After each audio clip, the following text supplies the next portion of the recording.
பிறந்த நாளை முன்னிட்டு புரட்சியாளர் அம்பேத்கர், மகாத்மா ஜோதிபா புலே பிறந்தநாள் கருத்தரங்கத்தை இன்றைய தினத்திற்கு ஏற்பாடு செய்துள்ள மதுரை சிந்தனை மேடை, பகுத்தறிவாளர் கழகம், பகுத்தறிவு எழுத்தாளர் மன்றம் ஆகிய அமைப்புகளுக்கு முதற்கண் எனது வணக்கத்தையும் நன்றியையும் தெரிவித்துக் கொள்கிறேன்.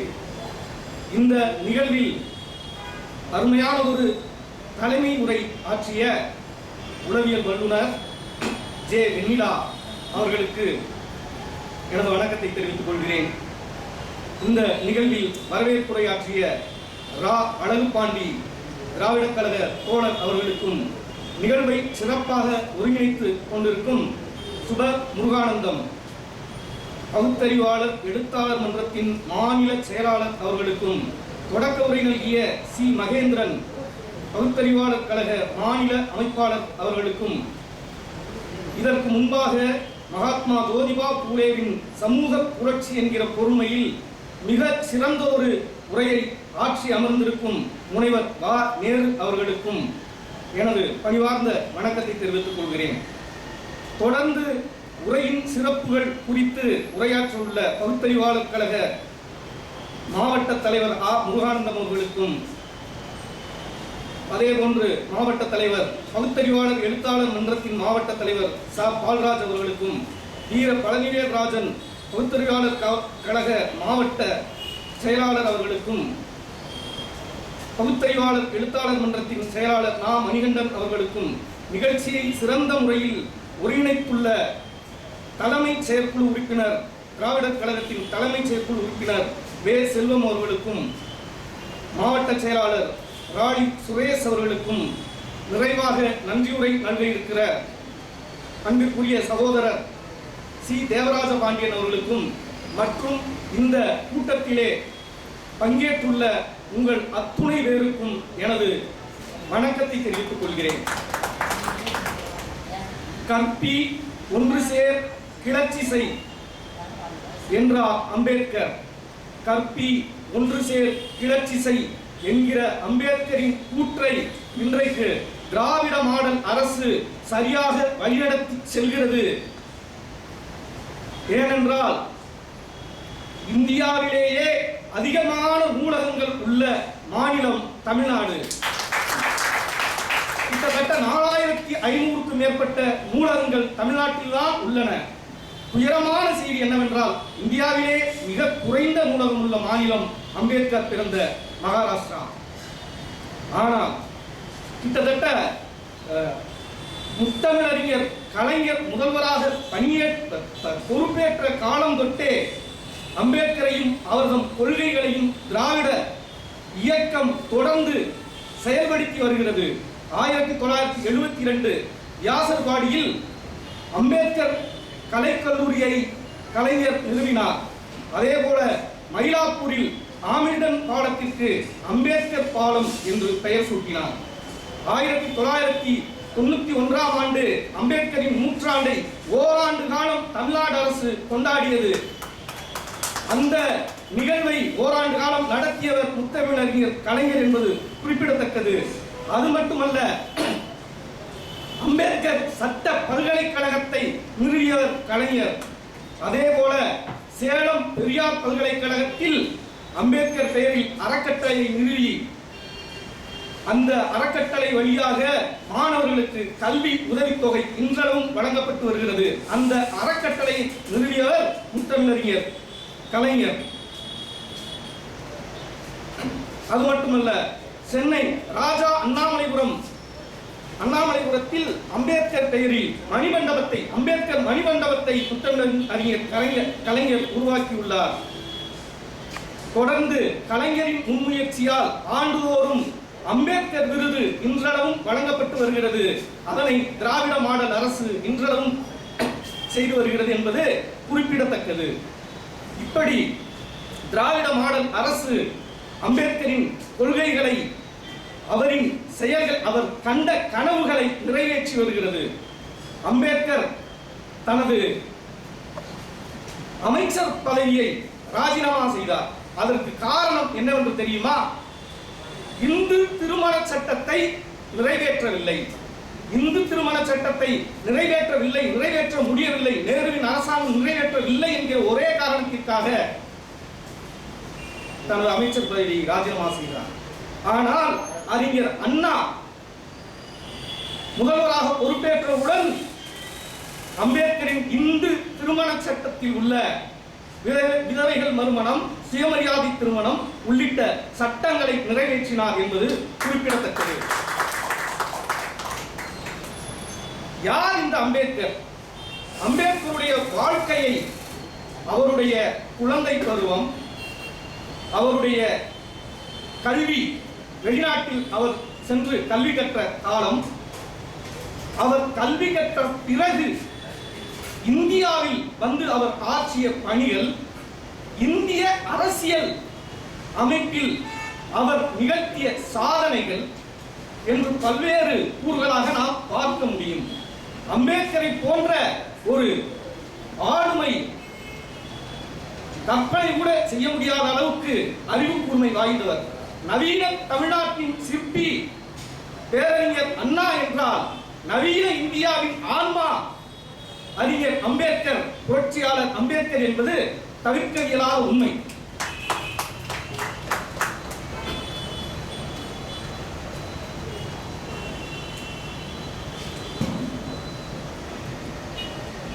அம்பேத்கருடைய முதல் நூல் 1916 கொலம்பியா பல்கலைக்கழகத்தில் அவர் வாசித்த கட்டுரை இந்தியாவில் சாதிகள் என்கிற நூல்.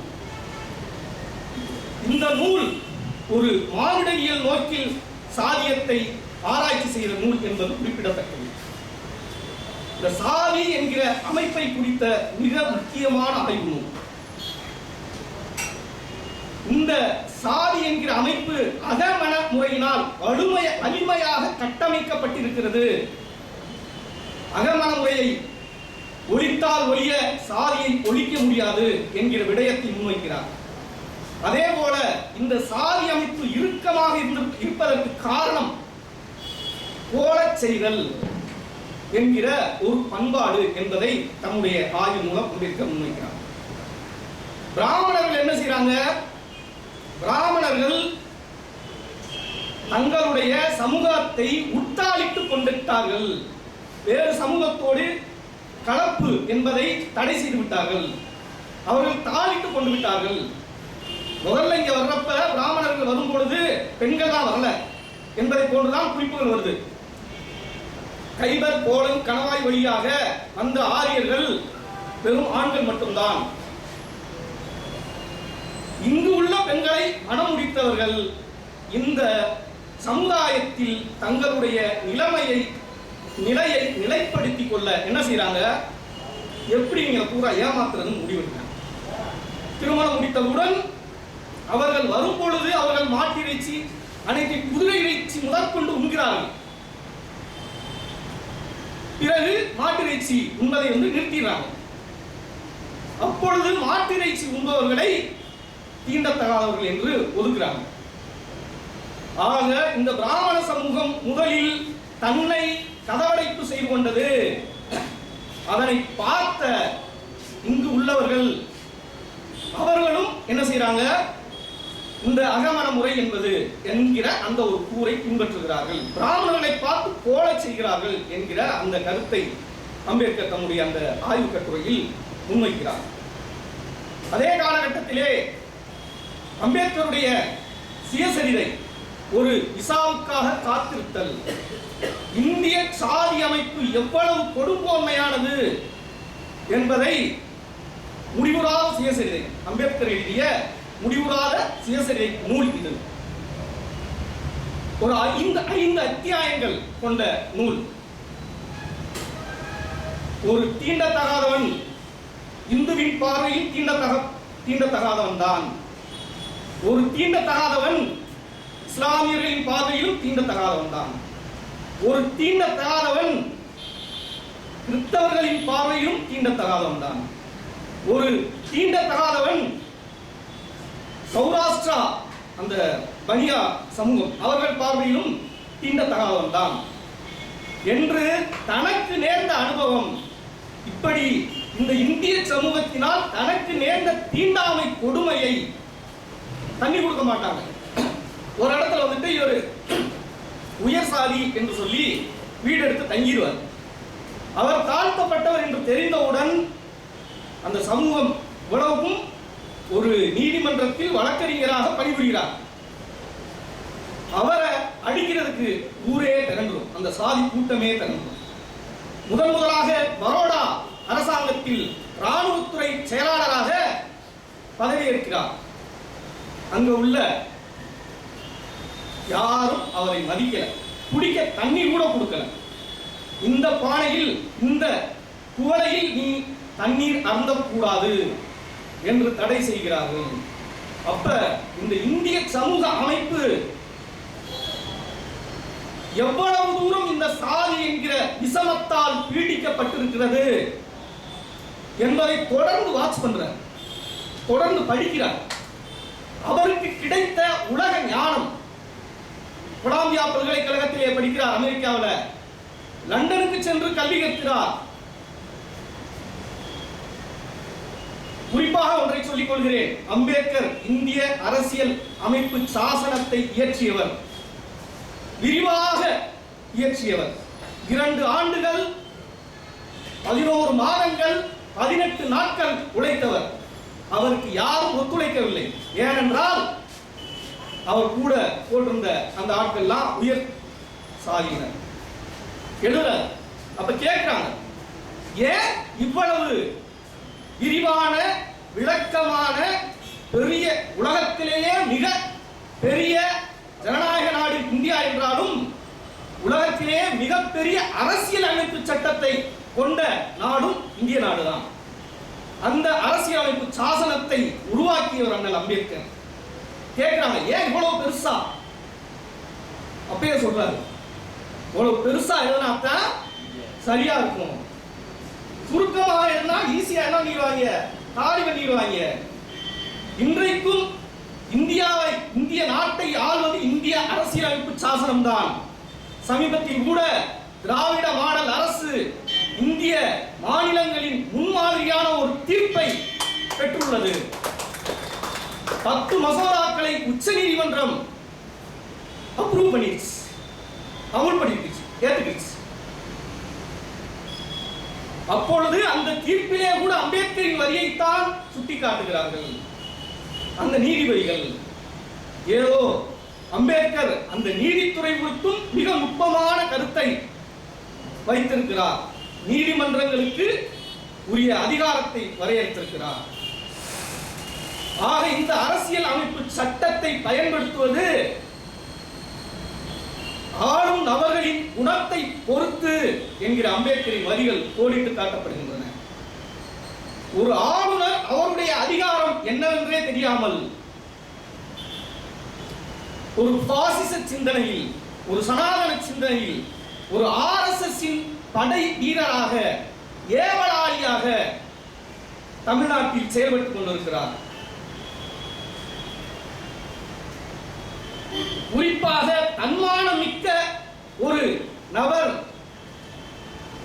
ஒரு கல்வியாளர் எவரும் இப்படி ஒரு தீர்ப்பிற்கு பிறகு இந்த பொறுப்பில் இருந்திருக்க மாட்டார்கள் என்பது குறிப்பிடத்தக்கது. ஆக அண்ணல் அம்பேத்கர் பௌத்த மதத்திற்கு மதம் மாறுகிறார். அப்பொழுது பெரியார் அதனை ஆதரிக்கிறார். பெரியாரிடமும் கேட்கிறார், நீங்களும் மதம் மாறலாமே. இல்லை, நான் இந்த மதத்தில் இருந்தால்தான் இந்த மதத்தை சீர்திருத்த முடியும் என்று சொல்லுகிறார். அதே போல கோலார் தங்க சுரங்கம், அங்கே உள்ள தொழிலாளர்கள், குறிப்பாக ஆதி திராவிடர்கள் ஒரு மாநாட்டை நடத்துகிறார்கள். அங்கே சென்று பெரியார் பேசுகிறார். அப்பொழுது கேட்கிறார்கள், நீங்கள் ஏன் சூத்திரர்களை பற்றி மட்டுமே பேசுகிறீர்கள்? ஆதி திராவிடர்களின் விடுதலைக்கும் நீங்கள் குரல் கொடுக்கலாமே என்று தந்தை பெரியாரிடம் கேட்கிறார்கள். அதற்கு தந்தை பெரியார் அவர்கள் பதில் சொல்லுகிறார், உங்களுக்காவது ஓரளவு நாகரிகமான ஒரு வரலாறு இருக்கு, ஆனால் இந்த சூத்திர இழிவு என்பது மிக மிக கேவலமானது. அந்த இழிவை ஒழிப்பதே மலை போன்ற வேலை. அதனால் உங்கள் விடுதலை குறித்து நீங்கள் தான் பேச வேண்டும், இந்த சூத்திரைகளை போக்குவதுதான் எனது முதல் கடமை என்று சொல்லுகிறார். பெரியார்ட்ட கேட்கிறாங்க, இந்த தலையில இருந்து பிறந்தவன் பிராமணன், தோல்ல இருந்து பிறந்தவன் சத்திரியன், தொடையில இருந்து பிறந்தவன் வைசியன், இந்த 3 பேருக்கு சேவை செய்யறதுக்காக பிரம்மனோட பாதத்துல இருந்து பிறந்தவன், இலவசமா சேவை செய்யறதுக்காக பிறந்தவன் யாரு? சூத்திரன். இந்த அடுத்து ஒரு குரூப் இருக்கிறாங்களே பஞ்சவர்கள், அவங்க யாரு? அவர்கள் தான் உண்மையிலேயே தாய்க்கும் தந்தைக்கும் பிறந்தவர்கள். ஆக அம்பேத்கருடைய ஆய்வுகள் மிக முக்கியமானது. இன்றைக்கு தமிழ்நாடு அரசு வெளியிட்டிருக்கிறதே 100 தொகுதிகள் வெளியிடும் திட்டத்தில் முதல் 10 தொகுதிகள் வெளியிட்டிருக்கிறது. அதுல முதல் தொகுதி இந்தியாவின் சாதிகள், சாதியை அழித்தொழித்தல். 2 மற்றும் 3வது தொகுதி சூத்திரர்கள் யார், அவர்கள் இந்தோ ஆரிய சமூகத்தில் ஏன் 4ஆம் வருடத்தவர்களாக ஆக்கப்பட்டார்கள் என்கிற 2 தொகுதிகள். சூத்திரர்களை பற்றி ஆய்வு, இந்த ஆய்வு நூலை அம்பேத்கர் யாருக்கு சமர்ப்பித்திருக்கிறார் தெரியுமா? இந்தியாவின் மாபெரும் சூத்திரர் ஜோதிபா பூலே. அவர்தான் இந்திய அடித்தட்டு மக்களை எவ்வாறு ஒடுக்கப்படுகிறோம் என்பதை உணர்த்தியவர் என்பதற்காக அதற்கு அர்ப்பணித்திருக்கிறார்.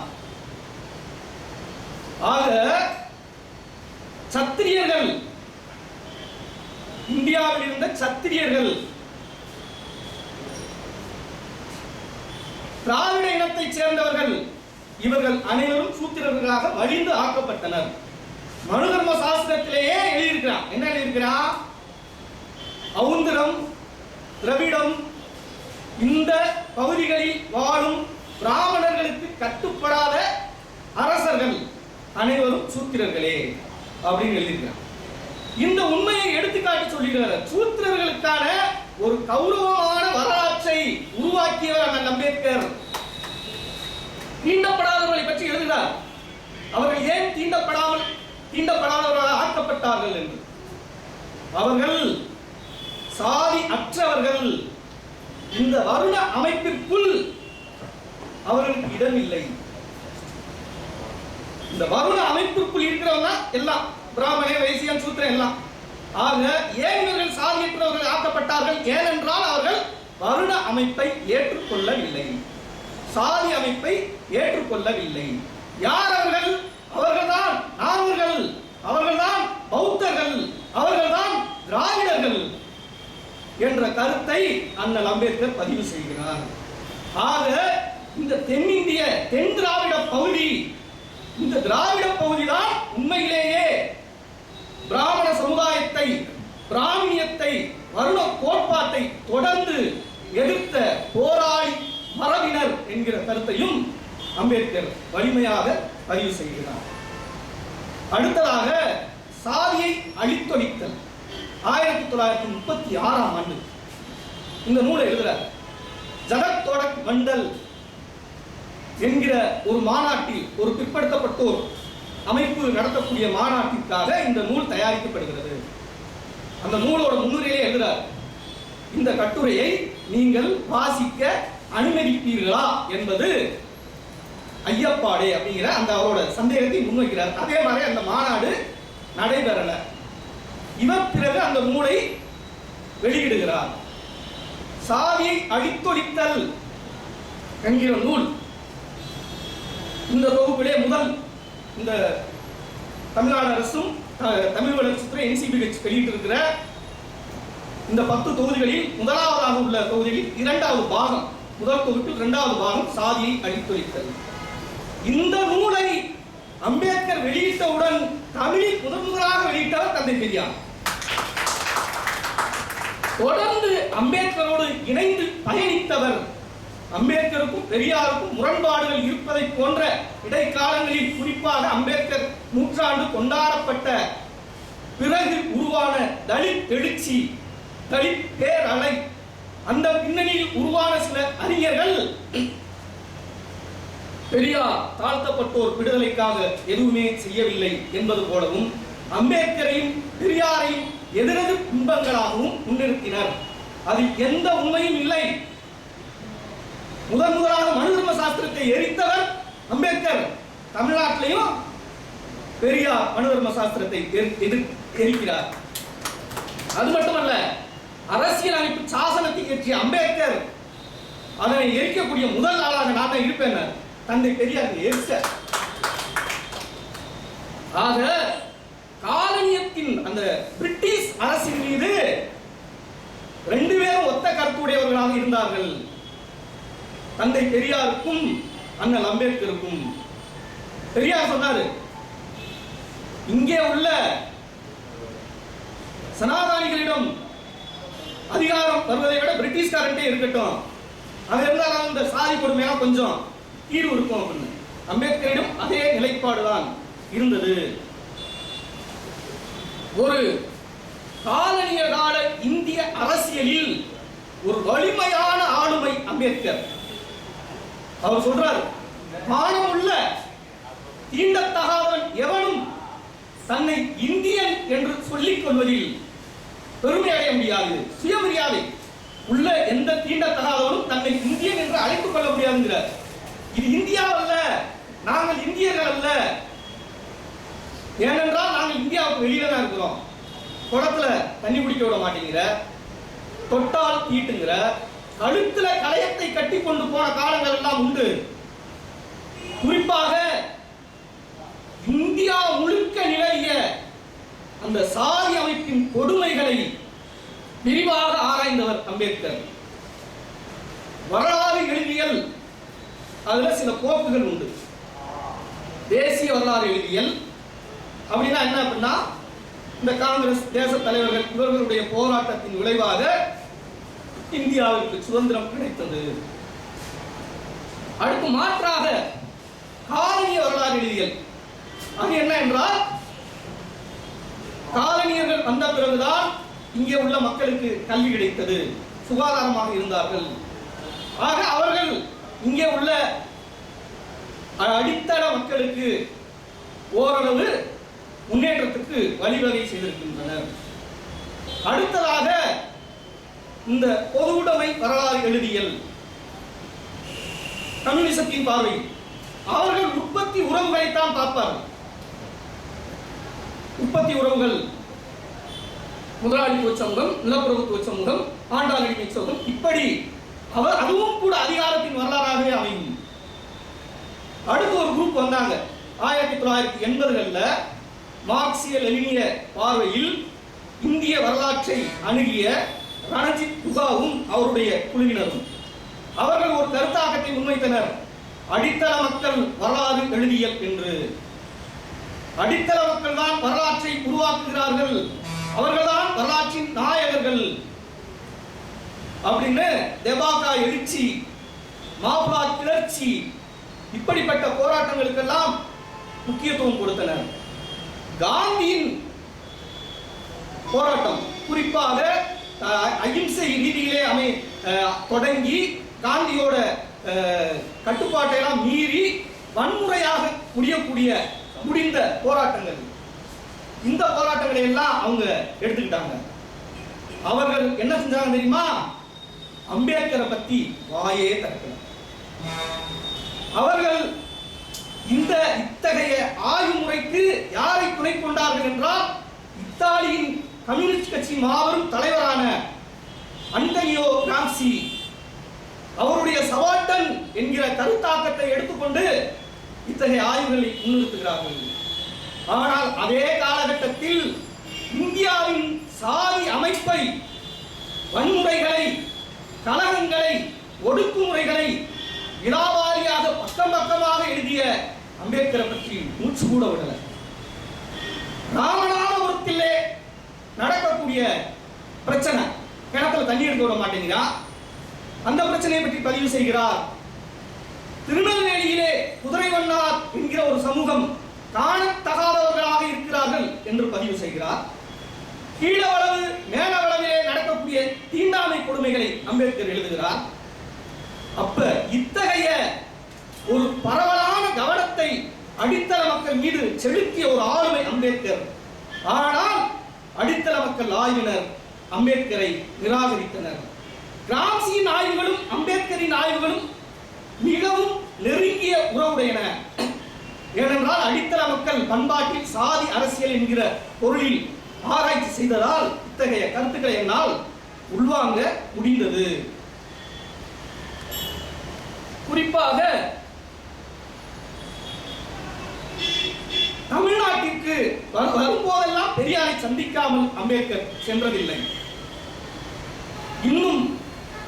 இன்னொன்று தெரியாது உங்களுக்கு, அண்ணல் அம்பேத்கர் வெறும் சட்ட மேதை மட்டுமல்ல, அவர் ஒரு சமூகவியலாளன். அவர் முதுகலை அரசியல் அறிவியல் துறையில் பட்டம் பெற்றவர், ஒரு தத்துவவாதி, ஒரு பொருளாதார மேலை. இப்படி அடுக்கிக் கொண்டே போகலாம். ஏனென்றால் ரூபாய் பிரச்சனை பற்றி என்று அவர் எழுதிய ஒரு நூல்தான் ரிசர்வ் வங்கி உருவாவதற்கு அடித்தளமிட்டது. ஆக ரிசர்வ் வங்கிக்கு மூலகர்த்தா அம்பேத்கர். தேசிய பங்கு, தேசிய பங்கு, அந்த நூலுக்கு பேர், அந்த நூலுக்கு பேர் தேசிய ரூபாய் பிரச்சனை பற்றி. ஆமா, தேசிய பங்கு. 2 ஆராய்ச்சி நூல்கள். அது மட்டுமல்ல, இன்றைக்கு இஎஸ்ஐ இபிஎஃப் சலுகைகளை எல்லாம் தொழிலாளர்கள் பெற்றுக் கொண்டிருக்கிறார்கள். இதற்கும் வித்திட்டவர் அண்ணல் அம்பேத்கர் தான். அனைத்து மக்களுக்கும் காப்புரிமை வேண்டும் என்றவர். எல்ஐசி நிறுவனத்திற்கும் வித்திட்டவர் அண்ணல் அம்பேத்கர் தான். இந்திய ஆயுள் காப்பீட்டு கழகத்திற்கும் வித்திட்டவர் அண்ணல் அம்பேத்கர் தான். குறிப்பாக நதிகள் இணைப்பை பற்றி கூர்மையான ஆய்வுகளை முன்வைத்தவர். நீர்வழி பயணத்தை ஊக்குவிக்கிறார். தரைவழி பயணம் இருக்கு, வான்வழி பயணம் இருக்கு, அதுபோல நீர்வழி பயணத்தை ஊக்குவிக்கிறார். அதன் மூலம் பெரும் பொருளாதார சிக்கனம் ஏற்படும் என்று வலியுறுத்துகிறார். பெட்ரோல் போட தேவையில்லை, அந்த மாதிரி இதெல்லாம் இருக்கும்ல, அந்த மாதிரியான சில கொள்கைகளை முன்வைக்கிறார். குறிப்பாக பேறுகால விடுப்பை சட்டமாக்கியதில் அம்பேத்கரின் பங்கு. அம்பேத்கர் தான் சட்டமாக்க 8 மணி நேர வேலை உலக தொழிலாளர்களால் போராடி வெற்றி பெற்றாலும் அதை இந்தியாவில் சட்டமாக்கியவர் அண்ணல் அம்பேத்கர். இப்படி அண்ணல் அம்பேத்கரின் பன்முக ஆளுமைகளை நாம் பட்டியலிட்டுக் கொண்டே செல்லலாம். அண்ணல் அம்பேத்கரின் கொள்கைகளை இன்றளவும் சரியாக வழிநடத்தக்கூடிய ஒரே இயக்கம் திராவிட இயக்கம், ஒரே அரசு திராவிட மாடல் அரசு. எனவே திராவிடம் வெல்லும், அது ஒரு நாள் சனாதானத்தை கொல்லும். ஜெய் பீம் என்று கூறிக்கொண்டிருந்த